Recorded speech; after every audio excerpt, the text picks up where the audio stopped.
Se você chegou depois do início do culto, eu queria que você deixasse aí a sua Bíblia aberta no Evangelho de Lucas,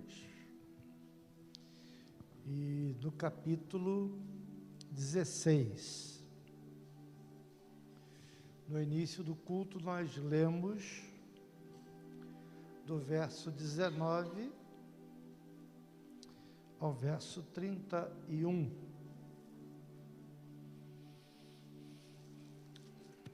E esse é o texto que nós queremos usar nessa noite, para que o Senhor fale ao nosso coração. Vamos orar mais uma vez? Pai Santo, Pai querido, agora quando vamos meditar na Tua Palavra, fala conosco, Senhor. Fala com cada um de nós aqui reunidos. Fala também com aqueles que porventura estejam nos assistindo agora ao vivo, ou que venham nos assistir depois, quando essa mensagem ficar gravada. Fala conosco, Senhor. Usa esse teu servo como instrumento, como um canal nas tuas mãos. Nós oramos agradecidos em nome de Jesus. Amém.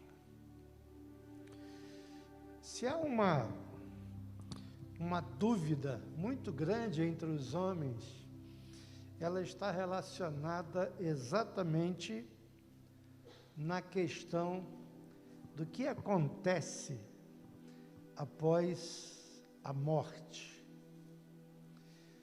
Principalmente as pessoas que não têm conhecimento da palavra de Deus, ou que tenham conhecimento, mas não creiam na Bíblia, na palavra de Deus. E nesse texto de Lucas 16, a partir do 19, Jesus vai dar para nós um panorama daquilo que acontece antes e depois da morte, não é? Nós queremos ver nessa noite uma verdade bem básica que a Bíblia mostra para nós. E essa verdade é que a vida é mais do que simplesmente viver, e a morte é mais do que simplesmente morrer. Parece estranho, não é? Essa afirmação. Mas a vida tem um propósito. E a morte, ela não é apenas uma morte.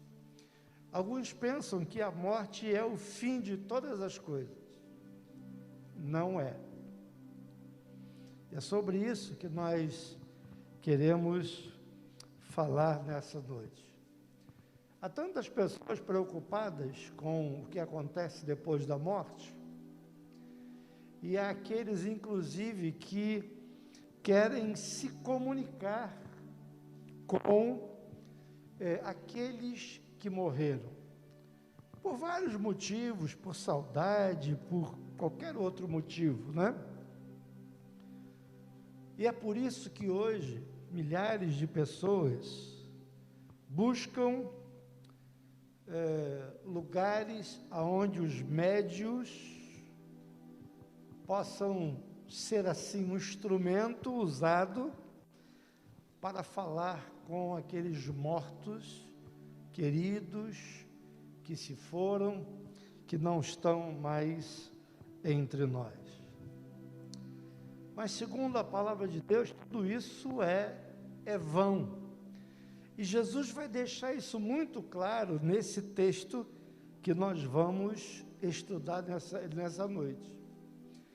É como se Jesus levantasse assim um véu e a gente pudesse ver num relance, não é? O que vai acontecer depois da morte. Jesus vai falar da morte de 2 homens, não é? E a gente vai perceber então, nessa parábola que Jesus conta, uma realidade. A realidade do céu ou do inferno.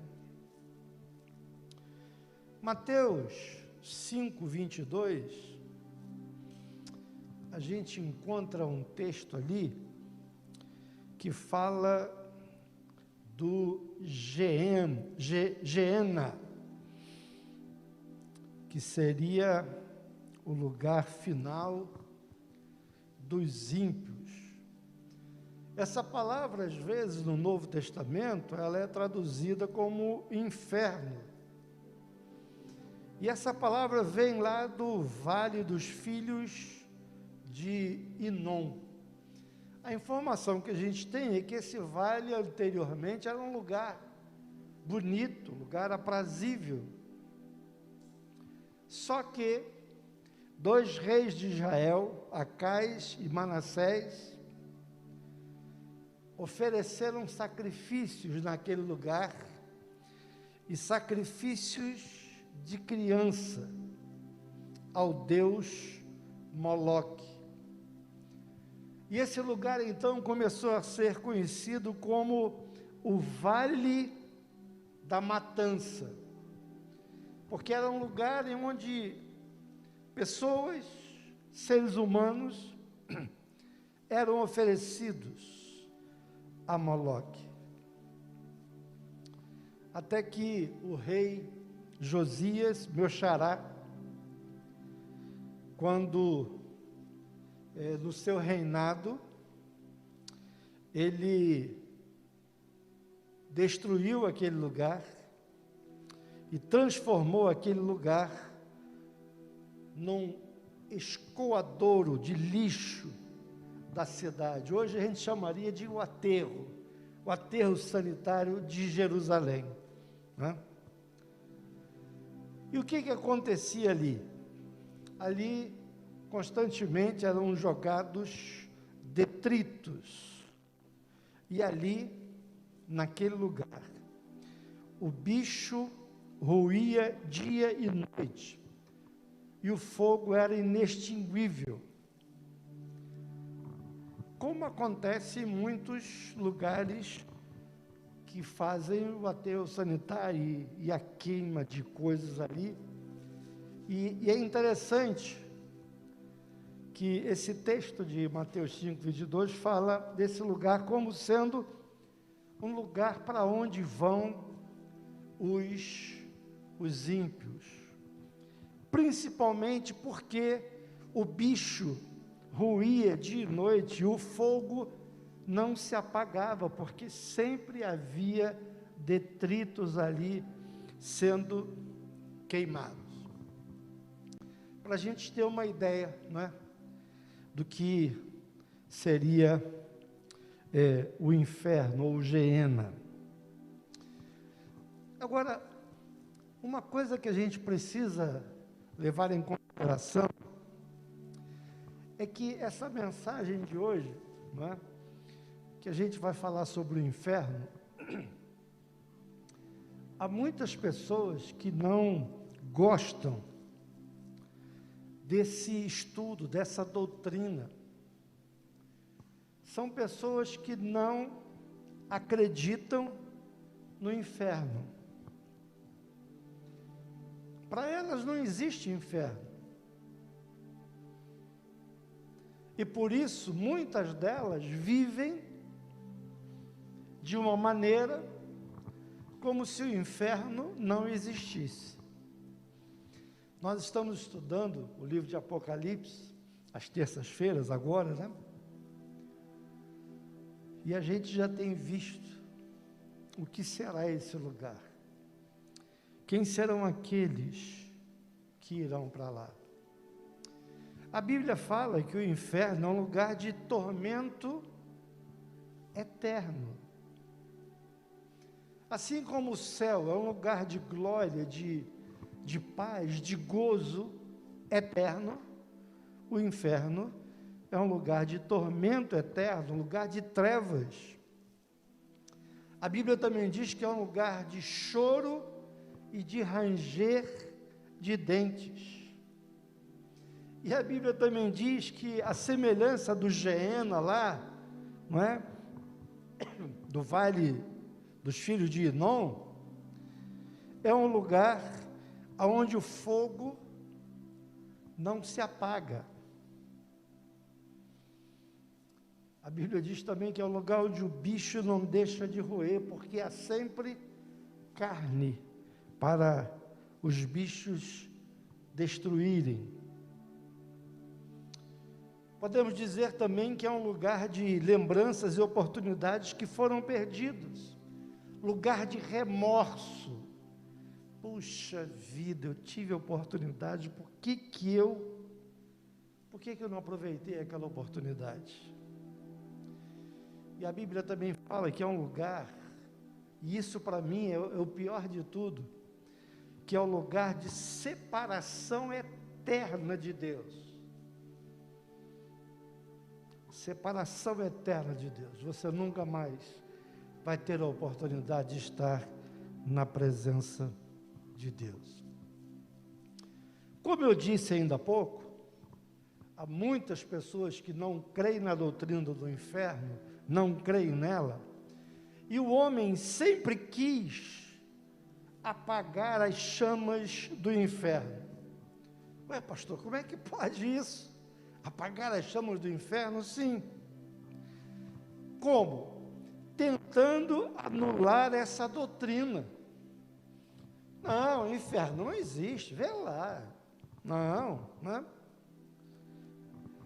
E os homens tentam anular essa doutrina de várias maneiras.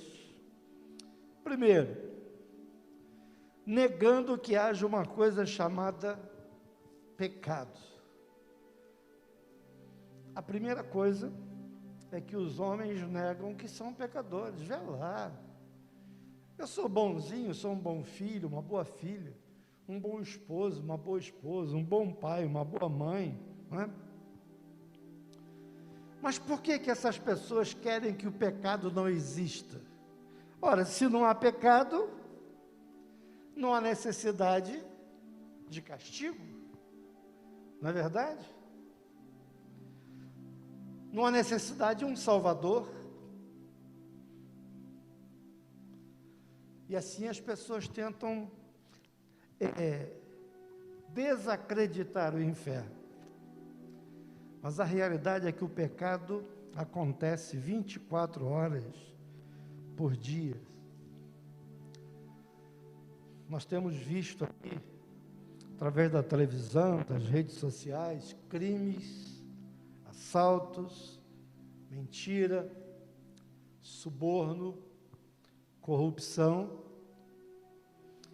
Então isso mostra que o pecado existe, que o homem é pecador. A segunda maneira que o homem tenta fugir, destruir a doutrina do inferno, é achando que se existe o inferno, ele é aqui na terra mesmo. Já ouviu falar sobre isso? Ah, o inferno é aqui na terra mesmo, né? O inferno, nós já estamos vivendo aqui. Só que eles esquecem uma coisa, no inferno não vai ter igreja, no inferno não vai ter Bíblia, no inferno não vai ter música. Você gosta de música? No inferno não vai ter música, não vai ter louvor, não vai ter alegria no inferno, vida no inferno, amor no inferno, não vai ter arrependimento no inferno. Quem gosta de flores, não vai ter flores no inferno. Água, também não. Não vai haver filhos de Deus no inferno. Mas o que as pessoas também, através de algumas doutrinas, tentam negar o inferno? Primeiro, aí no verso 31, a reencarnação. Olha o que diz aí o verso 31. Abraão, porém, lhe respondeu: se não houve a Moisés e aos profetas, tampouco se deixarão persuadir, ainda que ressuscite alguém dos mortos. Há uma doutrina da reencarnação, que a gente vai reencarnando, até que nos purifiquemos. A Bíblia nega essa doutrina. A Bíblia diz que aos homens foi dado morrer uma só vez. Segundo, no verso 26, purgatório, um lugar onde você possa ficar, fazer um estágio de purificação e depois ir para o céu. A Bíblia não fala de purgatório. Não fala de purgatório.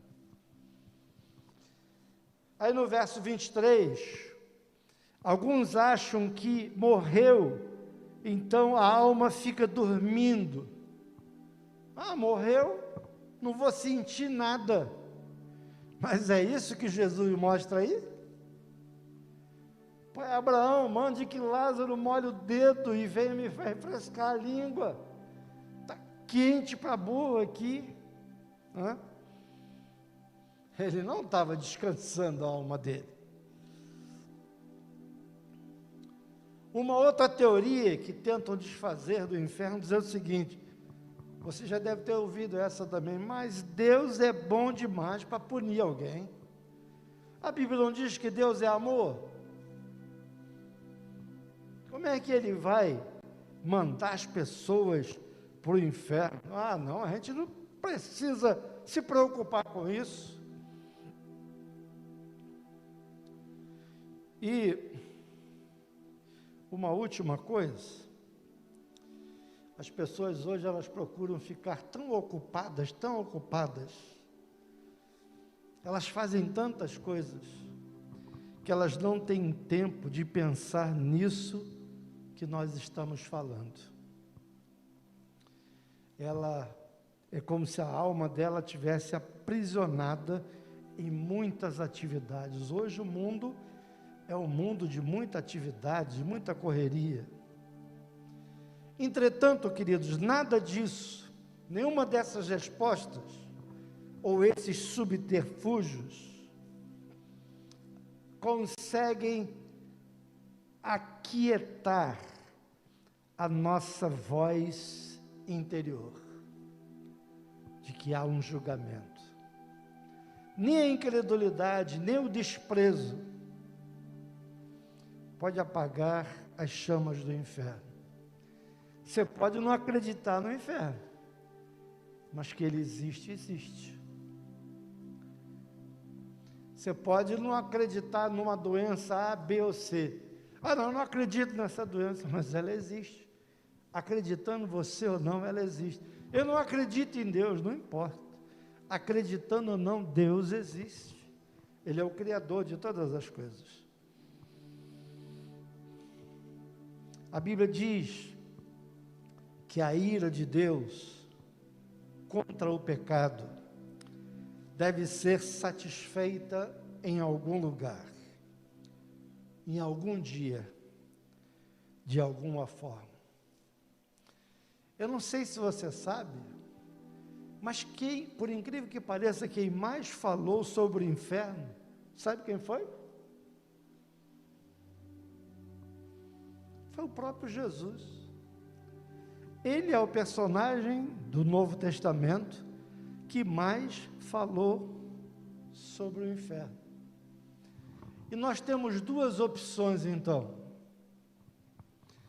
Ou o inferno é uma realidade, porque Jesus, que é Deus, falou do inferno, ou Jesus é um mentiroso. A gente tem essas duas possibilidades. O inferno existe porque Jesus fala nele mais do que todos os outros personagens, ou ele é um mentiroso. Vamos entender um pouco da história desse texto. Vamos ver esse texto que nós lemos aí, vamos vê-lo em 2 atos, né? O primeiro ato, vamos ver a parte terrestre da vida. O que acontece aqui e agora, desse lado da vida, né? Antes da morte, né? Personagens desse texto que lemos. O homem rico. A parábola fala de um homem rico. E o que acontece com esse homem rico? No início, tudo na vida desse homem ia muito bem, obrigado. Rico, tinha tudo do bom e do melhor, devia viver numa mansão, tinha empregados, a TV devia ser de 65 polegadas, se tivesse naquela época, não tinha. Mas com certeza a mobília da casa dele era de primeira linha naquela época. Ele não tinha uma Ferrari, mas a carruagem dele devia ser top, devia ser do último tipo. Faltava nada para ele. O texto diz que ele vestia-se muito bem de púrpura. E qual é a vida de uma pessoa como essa? Agora mesmo saiu aí na mídia aqui, vindo para o Brasil para jogar aí pela seleção, nosso conhecido Neymar fez uma festança, um banquete, lá em Angra dos Reis, onde ele tem lá uma mansão. E aquele homem certamente tinha banquetes, festa, música, vivia regaladamente, todos os dias, a Bíblia, o texto diz, todos os dias se regalava esplendidamente. Agora, o mais interessante que o texto diz, queridos, é que esse homem era religioso. Como assim, pastor? Porque ele conhecia Abraão e chamava Abraão de pai, então ele era um judeu, alguém religioso, não é? E uma outra coisa interessante, ele, o rico, não é acusado de nenhum crime horrendo. Ninguém diz que ele era caluniador, fraudulento, assassino, adúltero. O texto não diz que ele era adúltero, ébrio, imoral, não. Mas uma coisa a gente percebe nesse homem, ele não tinha tempo para Deus, ele não tinha tempo para Deus, o Deus dele era o dinheiro, sua vida era voltada para ele mesmo, vivia para si mesmo, seu negócio era o hedonismo. O que é o hedonismo, pastor? Alguém que só pensa no prazer. O problema daquele homem, queridos, não era a riqueza, não. Porque a gente pode pensar que ser rico é pecado, não é. Você pode ser bem-sucedido na sua vida profissional e ser até considerado uma pessoa rica. O problema daquele homem não era a riqueza, mas era uma riqueza sem Deus. Uma riqueza sem Deus. Não tinha tempo nem para cuidar daquele miserável que estava à sua porta, aquele mendigo.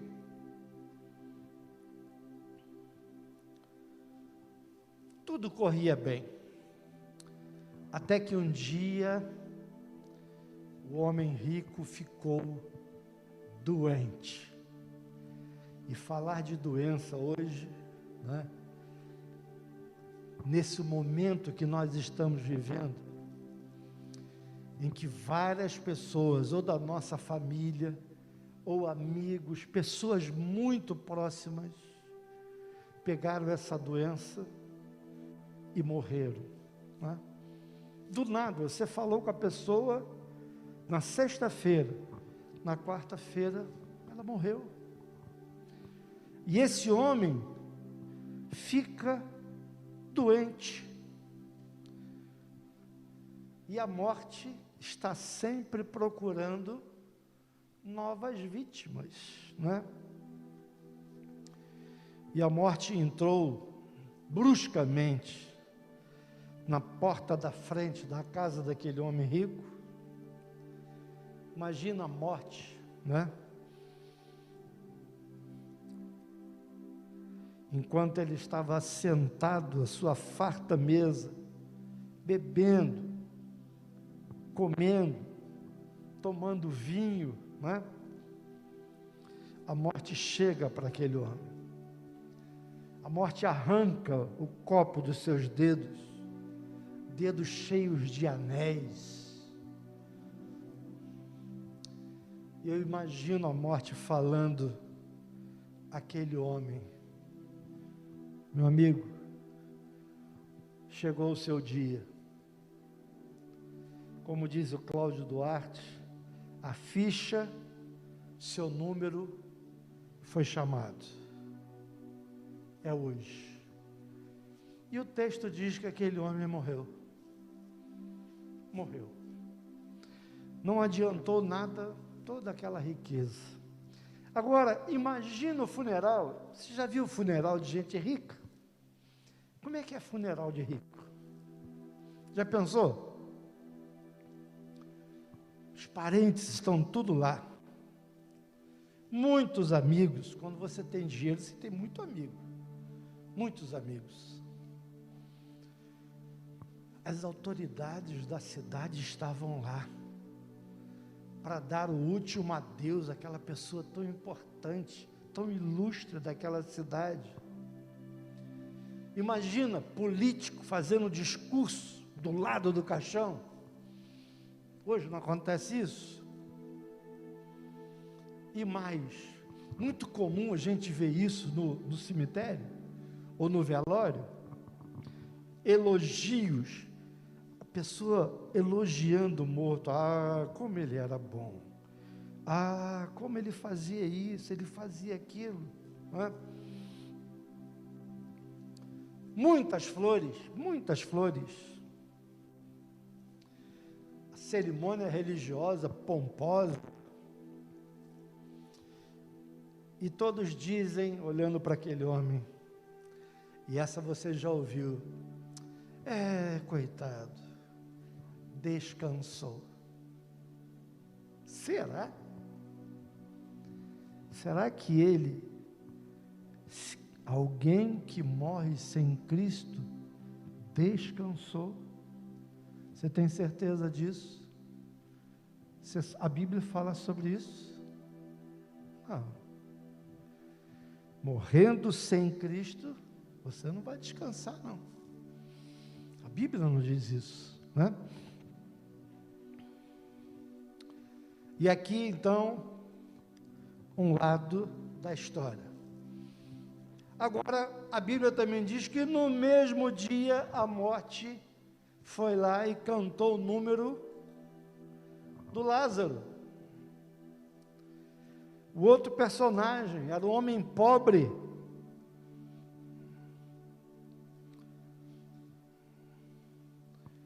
Agora imagina a morte de um mendigo.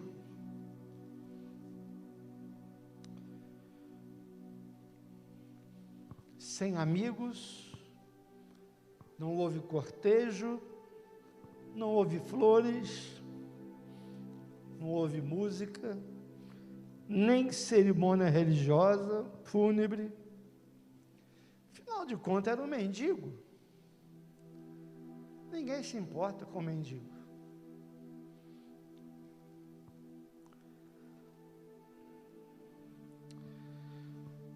A gente nem sabe o que fizeram com o corpo daquele mendigo. Se deram um enterro digno a ele. Mas aqui a gente vê também só um lado da história. 2 homens que viveram e por acaso, coincidência, morreram no mesmo dia. Agora, como eu disse ainda há pouco, é como se Jesus, nessa parábola, ele mostrasse assim, levantasse uma cortina e mostrasse para nós, desse uma mostra do que acontece do outro lado. Mostrando que, como disse ainda há pouco, a sepultura não é o final, não é o ponto final da vida de um homem. Então vamos ao segundo ato agora. O que acontece depois da morte?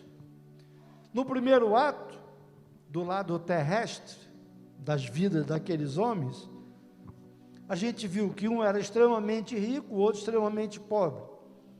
Um sentava-se numa mesa farta, o outro, a Bíblia diz que ele jazia à porta do rico, mendigando uma migalha. Um é atraente pela sua riqueza, o outro repulsível pela sua extrema miséria. Um se vestia muito bem, o outro cheio de trapos. Mas há diferença nos homens que não aparece na primeira parte apenas da vida. Não aparece nas roupas, nas casas, nas ocupações.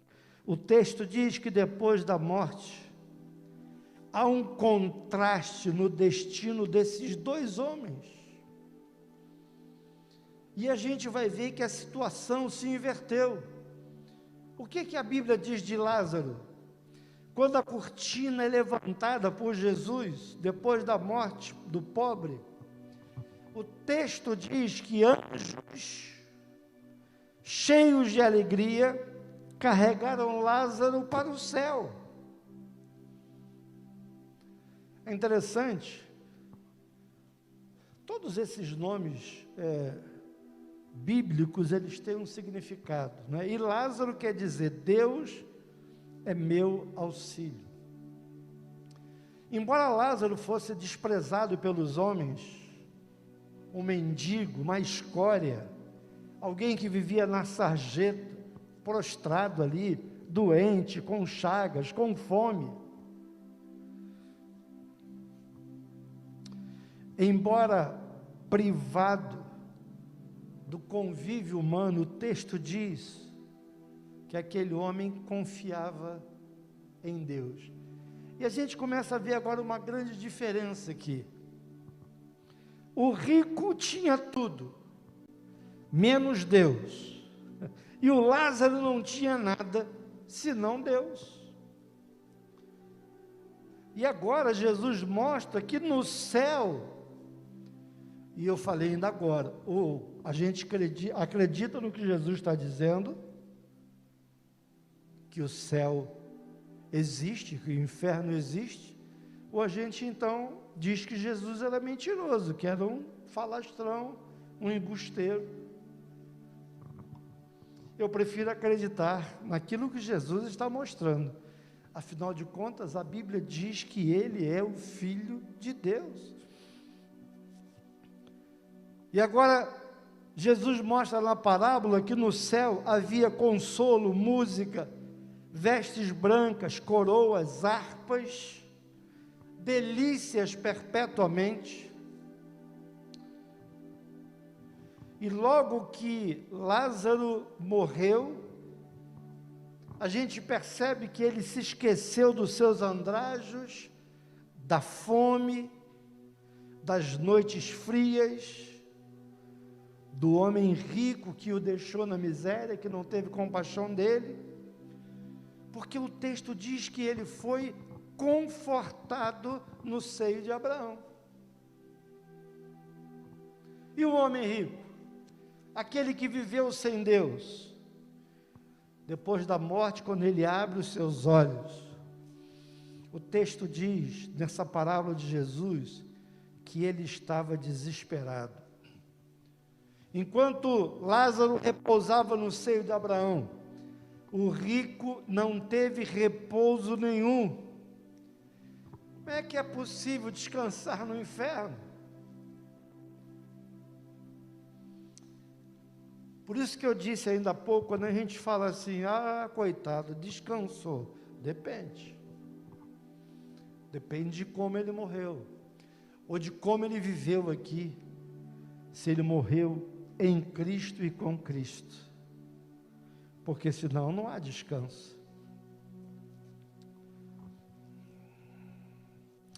Hebreus 9, 27, diz assim, olha, e assim como aos homens está ordenado morrer uma só vez, vindo depois o juízo. Pensem comigo um pouco, queridos, o julgamento de Deus não acontece nessa vida. O texto diz que primeiro vem a morte, depois o juízo, o julgamento. É diferente quando você transgride as leis da natureza. Como assim, pastor? Dá um exemplo, vou dar. Você pega a mão, bota a mão no fogo, o que acontece? Na mesma hora você recebe o castigo da sua imprudência. No reino físico é assim, mas as leis de Deus aparentemente podem ser transgredidas muitas vezes sem nenhum castigo. Eu já vi gente falar assim, se Deus existe, manda ele me matar aqui agora. Eu já vi gente falar isso. Você já deve ter ouvido também. Cadê Deus? Deus não existe não, gente. Quantas vezes ouvimos falar isso? Quantas vezes ouvimos homens blasfemarem e a gente fica preocupado, olha, não aconteceu nada com ele, não é? Aqueles que roubam, e hoje a gente está vendo aí, muita falcatrua, muita roubalheira, e parece que essas pessoas têm motivo para se vangloriar. Ainda diz assim para a gente, você é bobo, olha como é que eu estou. Cadê Deus? Deus não existe não vai acontecer nada não. É assim que as pessoas pensam. Aquele que vive no pecado, na impureza, pode achar que isso é que é vida. Mas as Escrituras não dizem que toda vez que nós pecamos, Deus vai enviar um anjo parrudo, com uma barra de ferro na mão, para punir a gente. Não é assim que Deus age. A Bíblia diz que Deus marcou um dia aonde Ele vai julgar os homens. Um dia onde os homens não vão poder fugir de Deus, não vão poder subornar o tribunal de Deus. Hoje, se você tem dinheiro, você suborna autoridades e se livra, mas de Deus não. Cada ação nossa está registrada nos livros de Deus. Cada pensamento, cada intenção está registrada. A Bíblia diz que naquele dia livros serão abertos. Será o dia do juízo. Dia do juízo. Uma outra coisa interessante, queridos, é que o homem rico não despertou o santo. Já viu quando alguém morre? Era tão bonzinho, não é? Ninguém diz, não, esse cara não prestava. Mesmo que fosse o caso, ninguém diz. Era tão bonzinho. A morte não fez com que aquele homem despertasse santo. A morte não é como uma varinha mágica que um anjo agita sobre os moribundos e transforma, porque ele morreu, agora ele é bom. Não. As pessoas gostam de crer que tudo vai bem e que todos estarão bem logo que morram. Mas não é isso que a Bíblia diz. O fato persistente é que as nossas identidades não se alteram com a morte. Não foi outro homem que despertou na eternidade. Foi o mesmo rico. E ele desperta para saber que o inferno é um lugar de tormento, o inferno é um lugar onde se vê o gozo do céu. Ele conseguiu ver o gozo do céu, o rico, o pobre lá, Lázaro no seio de Abraão. O inferno é um lugar onde não há consolo, o inferno é um lugar de onde não se pode sair, e o texto deixa claro isso no verso 26. O inferno é um lugar onde o pedido de socorro não é atendido, verso 27, do texto que lemos. O inferno é um lugar de lembranças amargas, versos 27 e 28. E o inferno é um lugar de onde não se pode mais ajudar a família. Ele quis ajudar a família quando era tarde. Hoje é o tempo de ajudar a família, de levar a família a ter um encontro com Cristo. Para esse homem, queridos, era tarde demais. A sua oportunidade havia passado. Talvez ele fosse covarde, como muitos hoje são. Há pessoas hoje que têm medo que a família, o que a minha família vai pensar se eu aceitar Jesus? Se eu me voltar para Deus, o que os meus amigos vão dizer? Afinal de contas, eu tenho uma posição. Tenho uma posição na sociedade. O que as pessoas vão dizer? Meus pais, o meu esposo, a minha esposa.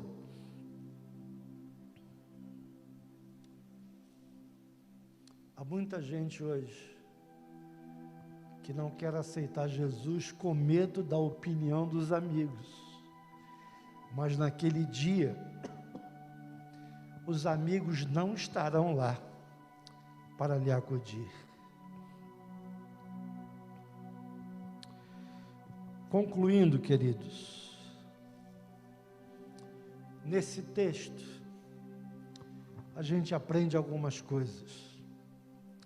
A gente aprende que o homem, preste bem atenção nisso, o homem não tem de fazer nada para ir para o inferno. Nada. Nada. Ele vai para o inferno com as suas virtudes, com os seus predicados morais, porque a Bíblia diz que eu e você somos pecadores perdidos. Precisamos de salvação. A Bíblia também diz que não adianta ser religioso. Tem muita gente religiosa que vai ser condenada. Um exemplo disso, na época de Jesus, os fariseus, religiosos, conheciam a Torá, conheciam a palavra, E Jesus vai dizer: não vos conheço. Se não crermos em Jesus, se Jesus não for o nosso único e suficiente Salvador, por melhor que eu seja, por mais bonzinho que eu seja, por mais coisas boas que eu possa realizar, sem Jesus, ele disse: eu sou o caminho, a verdade e a vida. Ninguém vem ao Pai a não ser por ele. Ele diz: eu sou a porta.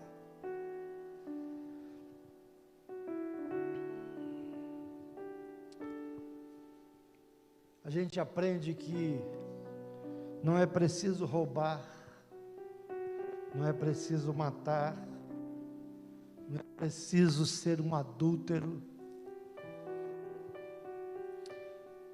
para ir para o inferno.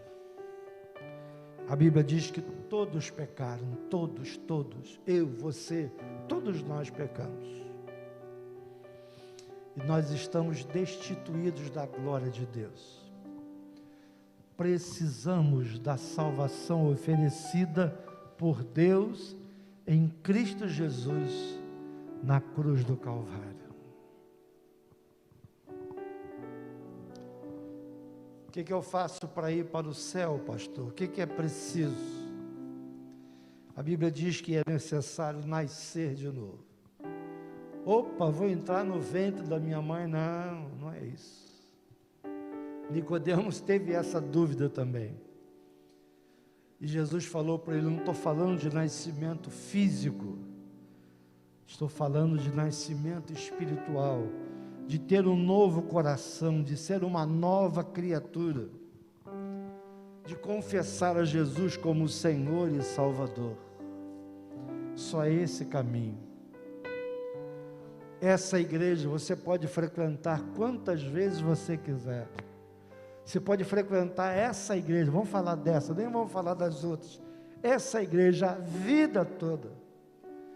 Mas se você não nascer de novo, se você não for transformado, se você não for lavado no sangue de Jesus, os 10, 20, 30, 40, 50 anos que você frequentou uma igreja não vão valer de absolutamente nada.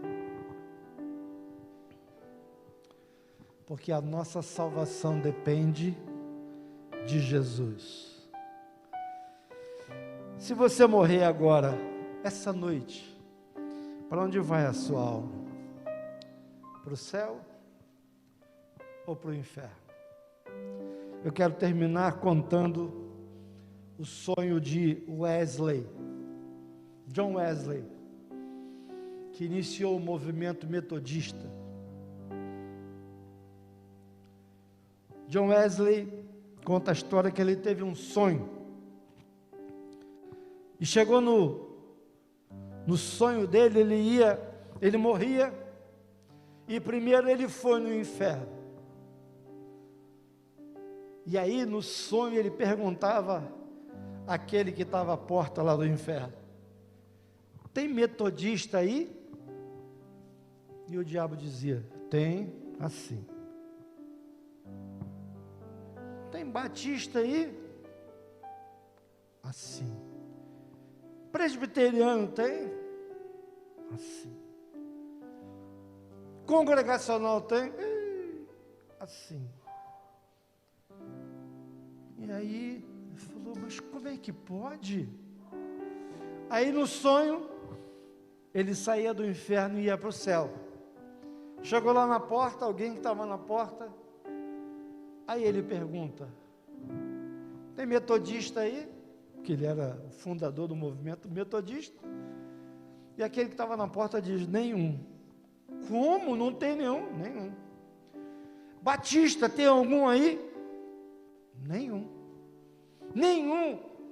Presbiteriano? Nem sei o que é isso. Congregacional? Também não sei o que é isso. Mas como? Quem é que está aí dentro? Aqui dentro estão apenas aqueles que foram lavados no sangue do Cordeiro, que é Jesus.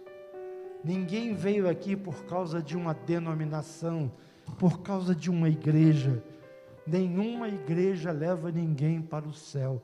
A igreja é o lugar, assim como o quartel é o lugar onde o soldado serve, a igreja é onde o salvo serve ao Senhor. Mas não é ela que salva. Quem salva é Jesus. Curve a sua cabeça. Vamos orar. Pai querido, Pai amado, louvado seja o teu nome por Jesus Cristo, porque naquela cruz do Calvário, Ele morreu a nossa morte, morreu pelos nossos pecados, e nós te louvamos porque o Senhor não nos destinou para o inferno, e cremos, como ensina a tua palavra, que só irão para lá aqueles que rejeitarem a salvação em Cristo Jesus. Ó Pai, que o Senhor, através do seu Espírito, continue falando ao coração de cada uma das pessoas, daquelas que estão aqui, daquelas que nos ouvem pela internet, que elas possam ser convencidas pelo teu Espírito Santo sobre a salvação. Nós oramos assim em nome de Jesus. Amém.